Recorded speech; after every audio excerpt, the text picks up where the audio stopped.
The Raven by Edgar Allan Poe. Once upon a midnight dreary, while I pondered, weak and weary, over many a quaint and curious volume of forgotten lore, while I nodded, nearly napping, suddenly there came a tapping, as of someone gently rapping at my chamber door. "'Tis some visitor," I muttered, tapping at my chamber door. Only this, and nothing more. Ah, distinctly I remember, it was in the bleak December, and each separate dying ember wrought its ghost upon the floor. Eagerly I wished the morrow, vainly I had sought to borrow from my book surceased of sorrow, sorrow for the lost Lenore, for the rare and radiant maiden whose angels named Lenore, nameless here forevermore. And the silken, sad, uncertain rustling of each purple curtain thrilled me, filled me with fantastic terrors never felt before, so that now I still the beating of my heart I stood repeating, to some visitor entreating entrance at my chamber door, some late visitor entreating entrance at my chamber door. This it is, and nothing more. Presently my soul grew stronger, hesitating then no longer. "Sir," I said, "or madam, truly your forgiveness I implore." But the fact that I was napping, and so gently you came rapping, and so faintly you came tapping at my chamber door, that I scarce was sure I heard you. Here I opened the door. Darkness, there, and nothing more. Deep into that darkness peering, long I stood there wondering, fearing, doubting, dreaming dreams no mortal ever dared to dream before. But the silence was unbroken, and the stillness gave no token, and the only word there spoken was the whispered word, "Lenore?" This I whispered, and an echo murmured back the word Lenore, but merely this, and nothing more. Back into the chamber turning, all my soul within me burning, soon again I heard a tapping somewhat louder than before. "Surely," said I, "surely that is something at my window lattice. Let me see then what thereat is, and this mystery explore. Let my heart be still a moment, and this mystery explore. 'Tis the wind, and nothing more." Open here I flung the shutter. Then with many flirt and flutter, in there stepped a stately raven of the saintly days of yore.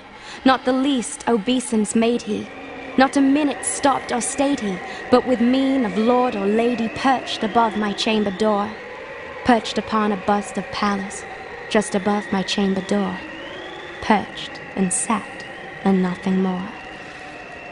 Then this ebony bird beguiling my sad fancy into smiling, but the grave and stern decorum of its countenance it wore. "Though thy crest be shorn and shaven, thou," I said, "art sure no craven, ghastly grim, an ancient raven wandering from the nightly shore. Tell me what thy lordly name is on the night's Plutonian shore." Quoth the raven, "Nevermore." Much I marveled this ungainly fowl to hear discourse so plainly, though its answer little meaning, little relevancy bore. For we cannot help agreeing that no living human being ever yet was blessed with seeing bird above his chamber door, bird or beast upon the sculpture bust above his chamber door, with such name as Nevermore. But the raven, sitting lonely on this placid bust, spoke only that one word, as if his soul in that one word he did outpour. Nothing farther than he uttered, not a feather than he fluttered, till I scarcely more than muttered, "Other friends have flown before. On the morrow he will leave me, as my hopes have flown before." Then the bird said, "Nevermore." Startled at the stillness broken by reply so aptly spoken, "Doubtless," said I, "what it utters, it's so only stock and sure, caught from some unhappy master, who in merciful disaster followed fast and followed faster, till his songs one burden bore, till the dirges of his hopes that melancholy burden bore, of never, nevermore. But the raven still beguiling my sad fancy into smiling, straight I wheeled a cushioned seat in front of bird and bust and door. Then upon the velvet sinking, I betook myself to thinking, fancy unto fancy thinking, what this ominous bird of yore, what this grim, ungainly, ghastly, gaunt, and ominous bird of yore meant in croaking nevermore. This I sat, engaged in guessing, but no syllable expressing to the fowl whose fiery eyes now burned into my bosom's core. This and more I sat divining, with my head at ease reclining on the cushion's velvet lining that the lamplight gloated o'er, but whose velvet violet lining, with the lamplight gloating o'er, she shall press, nevermore. Then methought the air grew denser, perfumed from an unseen censer, swung by seraphim whose footfalls tinkled on the tufted floor. Wretch, I cried, thy God has lent thee, by these angels he has sent thee, respite, respite and nepenthe from thy memories of Lenore. Quaff, oh quaff this kind nepenthe, and forget this lost Lenore. Quoth the raven, nevermore. Prophet, said I, thing of evil, prophet still if bird or devil, whether tempter sent or whether tempest tossed thee here ashore. Desolate, yet all undaunted, on this desert land enchanted, still this home by horror haunted, tell me truly I implore. Is there balm by Gilead? Tell me, I implore.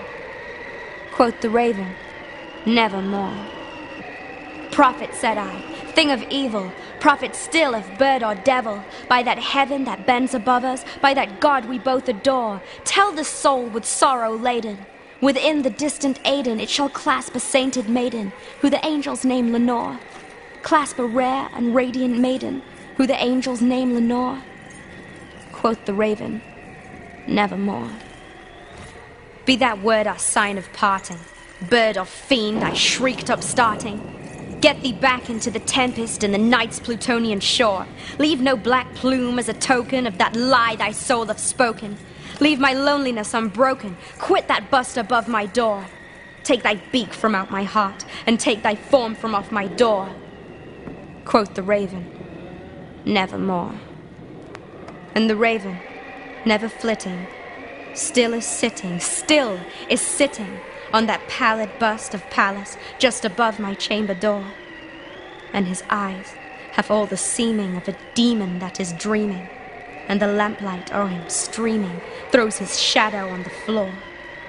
And my soul from out that shadow that it lies the floating floor shall be lifted nevermore.